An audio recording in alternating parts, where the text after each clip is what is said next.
210년대의 가장 큰 사건은 유비가 총나라로 들어가는 겁니다. 유비 입촉이에요. 입촉. 그렇게 딱 됨으로 해서 삼국지가 되는 거예요. 지금은 이국지야. 그렇네. 예. 위쪽에 있는 조조하고 오른쪽에 있는 예, 손권의 오나라. 유비가 그 나머지 하나를 이렇게 차지를 해야만 이제 제대로 된 삼국지가 되는 겁니다. 그게 210년대 주된 사건이에요. 자, 그럼 210년대는 어떻게 펼쳐지느냐? 처음에 서량에 있는 마초라는 장수가 조조하고 싸움을 하게 됩니다. 그게 바로 210년대를 여는 사건이에요. 자, 역사적으로는 이게 왜 일어나느냐? 자, 서량이란 곳은 중국의 북서쪽 구석이에요. 근데 조조는 아래쪽을 지금 쳐야 되는 게 목표입니다. 왜? 그쪽은 별로 영향가 없는 땅이에요. 손권과 유비가 있는 곳을 차지를 해야지만 오리지널 중국을 다 먹는 거니까.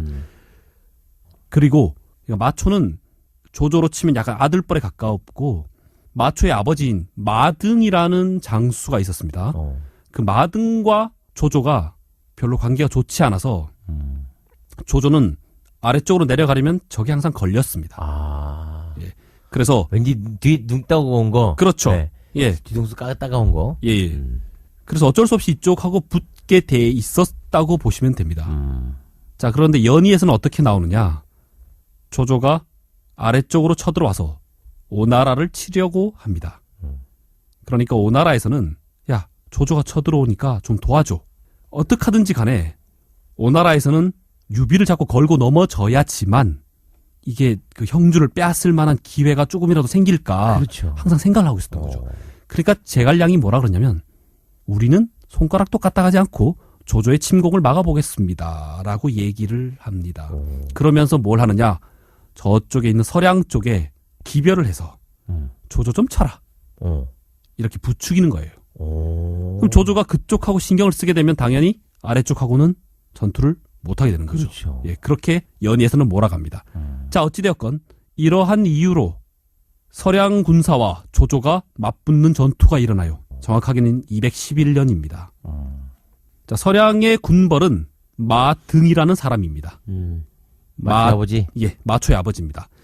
이 마등은 자기하고 의형제 한수라는 사람과 같이 그 동탁이 집권하고 있었을 때 장안을 한번 습격을 한 적이 있어요. 그런데 성공은 거두지 못했습니다. 하지만 그런데 항상 사람들한테는 마등이 이끄는 서량군은 강한 군벌이다. 강한 세력이다. 꼭 그렇게 인식되어 있었습니다. 자, 정사부터 얘기를 하겠습니다. 211년에 마초와 그때 마등이 없었어요. 한수, 자기 아버지의 의형제죠. 그러니까 삼촌뻘입니다. 의삼촌이죠. 마초와 한수의 연합군이 조조를 공격합니다. 그래서 장안으로 들어가는데 그 앞에 있었던 동관이라는 그 중간 관이 있어요. 왜? 뭐 관은 산세를 이용해서 중간에 넘나들 수 있는 길에다가 성으로 막은 거예요. 관문이란 뜻이죠. 예. 거기가 바로 동관이라는 곳입니다. 그 동관 전투를 먼저 치릅니다. 그런데 동관 전투에서는 이겨요. 마초가? 예, 마초가 이깁니다. 그리고 난 다음에 조조의 본대가 그 동관 전투에는 조조가 나타나지 않았었거든요.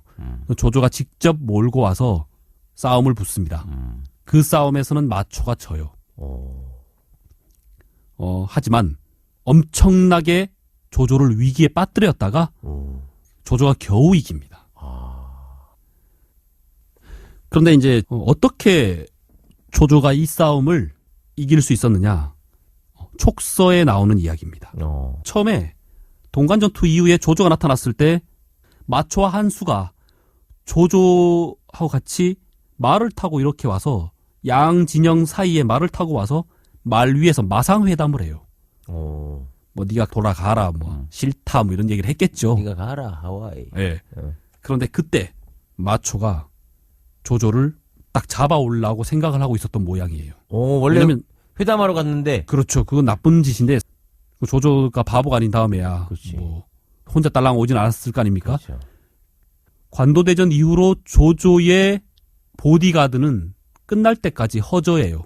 허저가 경호실장입니다. 항상 찰싹 붙어 있어요. 마초가 조조를 잡으려고 했는데 이 허저 때문에 실패를 합니다. 야. 그렇게 써져 있어요. 허저로 인해서 마초가 어떻게 하지 못했다. 그 이후에 마초군이 만만치 않으니까 조조가 계책을 내요.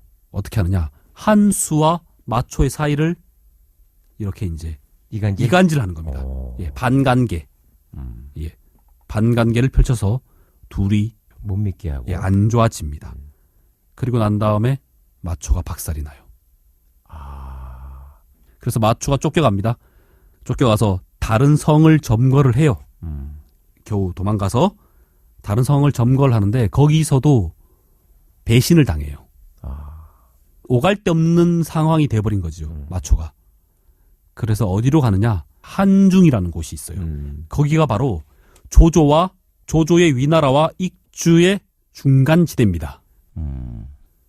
현재 거기는 장노라는 사람이 다스리고 있었습니다.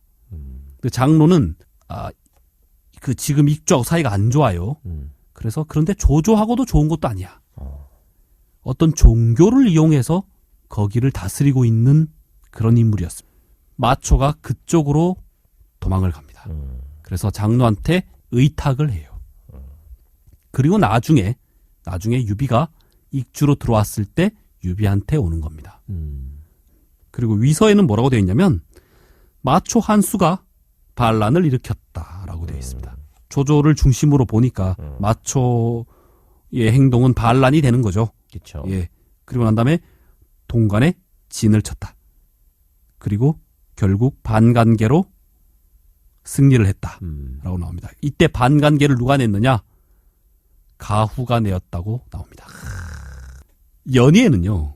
211년에 있었던 이 마초하고 조조의 전투는 처음에는 마초가 굉장히 강하게 이깁니다. 동관 전투라 그랬죠? 네. 동관 전투에서 먼저 마초가 이깁니다. 조조가 자기가 직접 안 가고 부하를 보내요.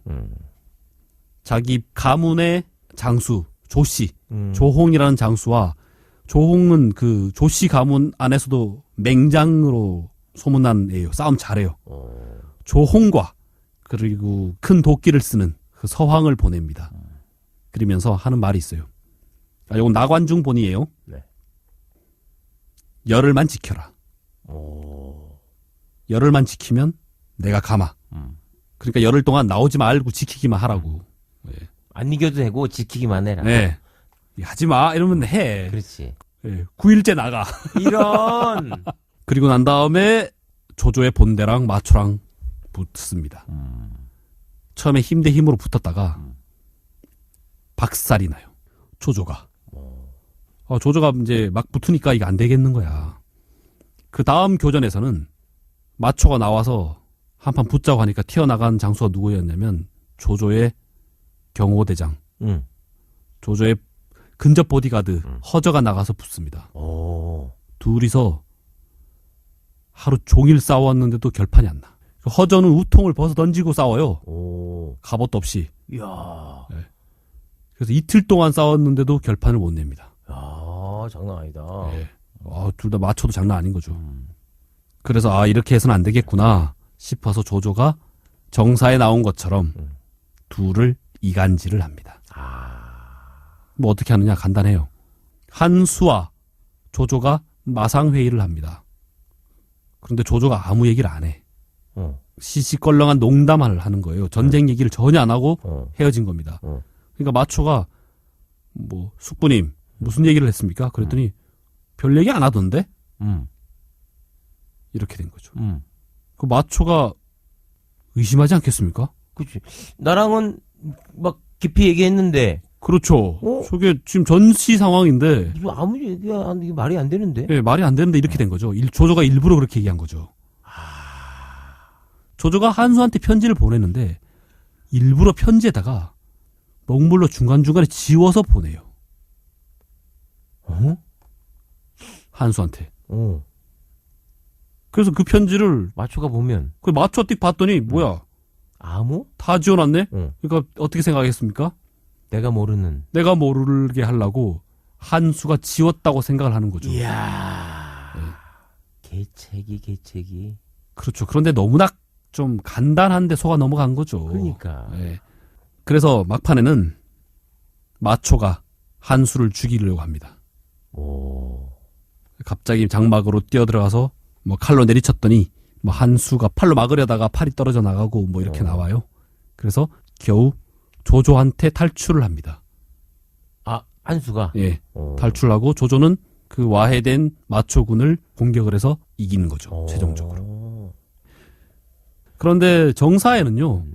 이간책으로 해서 둘이 네 분이 일어났는데 조조가 공격을 해서 각자 다른 방향으로 도망갔다고 나와 있어요. 예. 아, 그리고 그 연희에는 그 마초의 아버지 마등이 죽는 얘기가 나옵니다. 실제로 정사에 보면 마등이 장안을 습격한 게 실패로 돌아가고 난 다음에 그 마등의 얘기가 뒤에 자세하게 나와 있질 않아요. 바로 마초와 한수 연합군이 조조를 공격하는 걸로 나오고 마등이 어떻게 없어진지 죽었는지는 나와 있지 않습니다. 예. 주석서에 보면 그냥 마초의 반란으로 마등이 연좌제로 죽었다. 이렇게 나와 있고 촉서 마초전에 보면 마초가 죽기 직전에 저의 가솔 200명이 조조에 의해서 주살되었다. 이렇게 나와 있습니다. 그러니까 아마 주석에 나와 있는 내용이 맞는 것 같아요. 예. 마초의 반란으로 인해서 마등까지 죽게 되는. 그런데 거기에 또 연희에는 어떻게 되어 있느냐? 조조가 마등을 불러요. 황제 이름으로 불러드립니다. 그러면 뭐 와야죠. 그럼요. 예. 그런데 비록 적이지만 그렇게 불러들여놓고 그냥 죽일 수는 없어요. 사실은. 조조의 부하 중에 하나가 마등을 찾아와서 내가 반란을 일으킬 테니까 이때 조조를 죽입시다. 오히려. 근데 또 이 마등이 또 기가 또 솔깃해서 그러자고 약속을 합니다. 그럼 안 되잖아. 예. 그런데 마등이랑 같이 하려고 했던 이놈이 자기 집에 가서 자는데 첩이 무슨 일 있어? 뭐 이러면서 살살 옆구리를 찔러. 근데 그 얘기를 해버린 거예요. 이 첩이 지 정부한테 가서 다 찔러버려요. 그 정부가 누구냐? 같이 반란 일으키려고 했던 조조 부하의 처남이었습니다. 그래서 이놈이 쪼로로 가서 조조한테 일러버립니다. 조조가 네. 마등하고 그 자기 부하 그 잡아서 죽여버리고 아무튼 소설은 그렇습니다. 그래서 그 요 얘기를 넣은 이유는 뭐냐면 마초의 그 분노, 마초의 분노에 대한 정당성을 부여하는 거예요. 예. 마초가 기를 쓰고 조조를 죽이려고 했던 이렇게 211년이 흐르고 난 다음에 유비가 촉으로 가게 됩니다. 조조가 손권으로 칼끝을 향하는 사이에 유비는 입쪽. 그렇죠. 서쪽으로 갑니다. 예. 조조는 그보다 조금 지나서 유비가 출발하고 난 다음에 손권하고 붙습니다. 이 전투가 바로 유수의 입구, 유수구라고 하는 곳에서 일어납니다. 그러니까 장강의 지류 중에 하나인 그 어떤 강, 유수라는 강의 입구입니다. 거기를 통과하면 바로 오나라의 심장부로 향할 수 있는 곳입니다. 네, 굉장히 중요한 곳이죠. 위서무제기에는 이 전투를 조조의 압승으로 그려놨습니다. 조조가 엄청 시원하게 싸우고 오나라의 도독을 포로로 잡았다라고 되어 있습니다. 그런데 오서 5주 전에 보면 반대로 나와 있습니다. 손권승으로 나옵니다. 그 오서 5주 전에는 한 달 동안 대치하다가 손권의 군대를 보고 조조가 포기를 했다. 라고 이렇게 나와 있습니다. 그 연희에는 어떻게 되어 있냐면 손권이 이긴 것처럼 기록되어 있어요. 연희에는. 소설에는. 논리적으로 이렇게 생각을 해보면요. 손권이 이기지 않았나라고 볼 수 있습니다. 근소한 판정승 정도? 왜냐? 조조가 공격을 했잖아요. 조조가 공격을 했다는 말은 이게 침범해 왔으면 조조가 이겼으면 조금의 영토라도 먹었을 거 아닙니까? 그렇죠. 그런데 조조가 하나도 얻은 게 없어요. 예. 작전상으로 봤을 때는 이룬 거 하나 없이 후퇴를 했습니다. 그래서 손권이 이긴 것으로 보는 게 지금의 좀 일반적인 시각입니다. 자, 그 다음에 유수구 전투가 있기 직전에 유비가 그렇죠. 촉으로 떠난다 그랬죠. 네. 촉으로 떠날 때 누구를 데려가느냐? 방통과 황충과 위연을 데려가요. 지금 형주에 남아있는 장수들은 누굽니까? 첫 번째 제갈량이 남아요. 예, 그렇죠. 그리고 관우와 장비 그리고 조자룡이 네. 남습니다. 네. 거의 주력이 남는 거랑 그렇죠. 마찬가지죠. 네. 예. 그리고 이렇게 남아 있는데 어떤 일이 벌어지느냐? 요거는 유수구 전투 직전입니다. 손권의 부하들이 머리를 짜요. 유비가 가고 없다. 손부인을 요때 데려오자. 손부인이 없으면 공격하기도 쉽지 않느냐. 그렇지. 이렇게 되는 거죠. 그래서 손권이 또 그렇게 할까? 그렇게 할까? 이렇게 된 거죠. 소통을 잘했어. 좋은 말로. 나쁜 말로는 뭐? 팔랑기. 그렇죠. 팔랑팔랑. 그래서 알았어. 데려와. 이렇게 된 거죠. 어떻게 데려와야 될 것 같습니까? 거짓말을 하는 거죠. 어머니가 위독하다. 오국태가 위독하다. 그렇게 오나라에서 장수 하나 가서 손부인을 만납니다. 어머니가 위독하시다. 빨리 가셔야 됩니다. 이렇게 된 거죠. 그때 마침 운 좋게 관우장비 제갈량이 없었어요.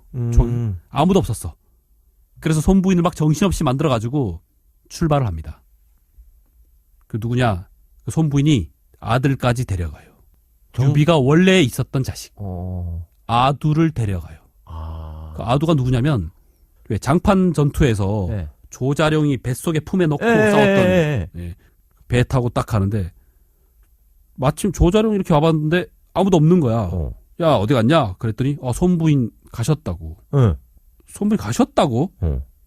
뭐? 이렇게 된 거죠. 딱 튀어서 가는 거죠. 그 배 가는 거를 말을 타고 막 가면서 할 말이 있습니다. 잠시 세워주세요. 이렇게 된 거죠.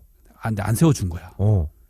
그 조자룡이 작은 배에다가 이 노를 팍팍팍 저어서 그 하여튼 빨리 가서 배에 붙은 거예요. 그래서 가서 조자룡이 그 배에 올라탑니다. 잡았네 배를. 예, 배를 올라타서 어디 가십니까? 그랬더니 그 또 손부인이 또 이게 또 강골이잖아요. 그렇죠. 네. 싸움 잘하잖아. 네, 싸움도 하고 예. 이게 뭐 하는 짓이냐 뭐 이렇게 되는 거죠. 그래서 나 지금 부모님이 어머니가 편찮으시니까 나 가야 된다. 그 처음에는 뭐 이랬겠죠. 주군한테 허락 받고 가셔라 이랬겠죠. 그런데 지금 아픈데 지금 뭔 소리냐 이렇게 나왔으니까 그러면 아기 씨라도 놓고 가라. 오나라에 가버리면 이건 부인이 인질로 잡힌 것보다 훨씬 더 큰 일이죠. 예. 이게 지금 뭐 하는 짓이냐 내가 어머니인데 뭐 이렇게 해서 안 주려고 하는 것을 완력으로 빼앗습니다. 그런데 봤더니 자기는 이미 배가 너 멀리까지 와 있는 거야. 이대로 실려서 오나라까지 가면 뭐 아두고 나발이고 다 죽게 생겼어. 그렇지. 예. 그런데 마침 저쪽에서 장비가 온 거예요. 배를 타고 막. 와. 예. 그래서 장비까지 와가지고 장비도 배에 올라탑니다. 그래서 위에 덤비는 거 모가지 하나 날리고 그래서 겨우 아두를 구출해서 와요. 그 손부인은 가고 손부인은 보냅니다. 어쩔 수 없잖아요. 손부인을 뭐 그렇지. 예. 그렇게 해서 오나라와의 관계가 단절되는 걸로 나와요. 자, 요 사건이 있었죠. 그리고 난 다음에 조조와 손권의 유수구 전투가 있었고 조조가 물러났습니다. 자, 유비의 입촉은 처음 시작을 212년에 시작을 했어요. 자, 순서가 이렇습니다. 마초 조조 전투가 211년. 네. 그 다음에 유비가 입촉을 시작해요. 이동하기 시작해요. 212년. 이동하고 있는 중에 유수구 전투가 일어나요. 213년. 그 전투가 일어나고 있는 중에도 유비는 촉에서 익주에서 전투를 하고 있었습니다. 그리고 유수구 전투가 끝나고 난 다음에 그때까지도 계속 전투를 하고 있었어요. 유비는. 그러다가 214년에 익주를 완전히 먹습니다. 입촉이 성공하는 거죠. 그때부터 삼국이 벌어지는 겁니다. 자, 그래서 마초가 깨진 그때로 다시 돌아가겠습니다. 예. 한편 익주에서는 어떤 일이 일어났느냐?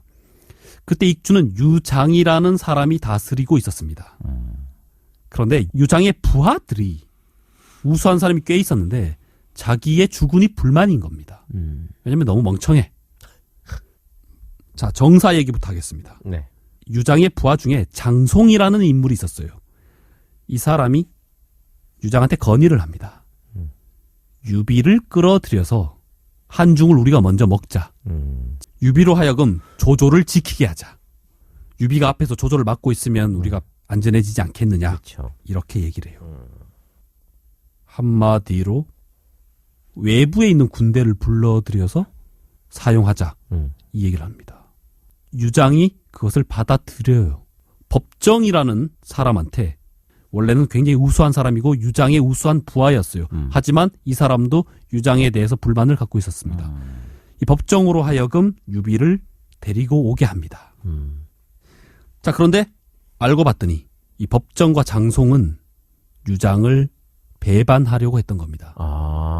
그래서 만났을 때 법정이 얘기를 합니다. 유비한테. 회담 같은 거 할 때 유장을 죽여버리든지 사로잡든지 해서 익주를 먹어라. 그런데 유비는 일단 거절을 합니다. 그때 이제 방통이 따라왔다 그랬죠. 아, 진짜 말 안 듣네. 정말 이렇게 된 거죠. 유비가 들어가기 시작합니다. 유장을 만나러. 그래서 자, 방통과 황충과 위연을 데리고 갑니다. 회담은 아주 화기애애하게 진행이 됐고 지금 정사 얘기를 하는 겁니다. 네. 유비는 유장한테 어떤 부탁을 받느냐? 처음 계획대로 한중, 장로를 공격하라 라고 부탁을 받습니다. 그런데 유비 이놈은 공격을 하지 않습니다. 가서는 전투는커녕 뭘 하느냐? 가서는 자기 주위에 민심 얻기 운동을 해요. 막 뭐 설탕 나눠주고 고무신 어머니 나눠주고. 힘드시죠? 그렇죠. 네. 가서 자기의 인지도를 높여요. 배신 행동을 슬슬 하기 시작하는 겁니다. 처음부터 유비는 한중에는 관심이 없었고 익주를 먹을 생각을 처음부터 하고 있었던 겁니다. 그치. 그런데 어떻게 하면 욕 덜 먹고 먹을까? 라고 명분 생각을 찾아서. 했던 거죠. 그렇죠. 자, 요쯤 됐을 때 유수구 전투가 있었던 거예요. 예. 자, 그런데 유비가 한중은 공격은 안 하고 뭐라고 하느냐? 유장한테 시비를 걸기 시작해요. 나 조조하고 싸울 테니까 군사 좀 빌려달라고. 왜냐? 아까 유수구 전투가 일어났잖아요. 네. 그때 오나라에서 유비한테 야, 우리 좀 도와달라고 이렇게 구실을 댔다 그랬죠. 네. 요걸 갖고 유장한테 가서 우리 지금 조조가 쳐들어와서 우리도 좀 위태로우니까 나 다시 가서 저 싸워야 돼. 군사 좀 빌려달라고. 솔직히 유장 입장에서는 황당한 노릇 아닙니까? 그럼요. 그래서 빌려달라고 하는데 뭐 10,000명 빌려달라 뭐 달라고 하는데 반만 줘요. 예. 그러니까 유비가 시비를 걸기 시작합니다. 말이야, 내가 지금 달라고 하는데 이게 뭐냐? 유장을 공격합니다. 명분을. 예, 명분을 만든 거죠. 그 사이에 장송이 유비를 데려왔던 장송이 유비 진짜 가는 줄 알고 그 유비는 그냥 신용만 하는 건데 그치. 진짜 가는 줄 알고 편지를 보내요. 아니 빨리 공격해서 익주를 먹어야지 왜 가십니까? 라고 편지 보낸 게 요게 들통이 나요. 유장한테. 예, 그래서 내가 속았구나. 내가 아래 것들한테 속아서 호랑이를 데려왔구나. 이렇게 된 거죠. 그래서 장송의 모가지가 날아가요. 유장한테 잡혀서. 유비가 그때부터 본격적으로 유장을 공격하기 시작합니다. 지금 그 유비가 갑자기 유장을 공격하게 된 분위기가 바뀐 것을 아직 모르는 장군들도 있었던 거죠. 왜? 그전까지 화기애애했잖아요. 그렇죠. 그거 틈을 이용해서 일종의 거의 뭐 기습이나 마찬가지인 셈이죠. 처음에는. 그리고 그 다음에는 자진해서 막 유비한테 항복해 오는 그런 유장의 부하들도 있었고. 그리고 나중에는 유비가 좀 힘이 딸려가지고 형주에 있는 그 제갈량하고 장비하고 조자룡을 부릅니다. 그래서 마침내 그 수도 성도를 포위를 하고 수십일 만에 유장이 항복을 합니다. 요 포위하고 있는 요 순간 그때 그 수십일 그 사이에 마초가 유비한테 편지를 보내서 투항을 합니다. 요때가 214년 그 사이에 유수구 전투가 있었던 겁니다. 자, 그런데 유비의 입장에서는 한중이 불안한 겁니다. 한중을 빼앗겨버리면 굉장히 위험한 것이고 빨리 저놈을 따야지만 조조를 막는데 유리한 겁니다. 그렇지. 그래서 저 한중을 어떻게 하려고 봤더니 한중에 있는 장노가 조조한테 항복해버립니다. 예? 왜냐하면 장노의 입장에서는 유비가 좀 더 적대적이었던 거죠. 아마 조조한테 투항을 하면 조조는 신경 쓸 데가 많기 때문에 자기의 위치가 보존될 수도 있다. 한중이 절로 조조한테 넘어가 버린 겁니다. 자, 이때부터 한중을 놓고 조조와 유비의 전투가 일어납니다. 가장 중요한 전투가 바로 정군산 전투라 그래가지고 그 조조의 부하 중에 우수한 장군 하후연, 그 자가 묘제입니다. 묘제. 제주가 묘하다. 정군산 전투에서 유비가 하후연을 죽입니다. 승리로 이끕니다. 근데 이때 활약한 장수가 바로 황충이에요. 그러다가 몇 달 후에 조조가 와서 지루한 전투를 치르다가 조조가 고민 끝에 후퇴를 합니다. 아, 이거 참 먹자니 너무 비용이 많이 들고 가자니 좀 아깝고 계륵 얘기하는. 그렇죠. 네. 계륵 전투가 여기입니다. 아. 그러다가 이제 조조가 후퇴를 합니다. 그래서 조조와 유비와의 경계가 바로 이 한중이 되는 겁니다. 네.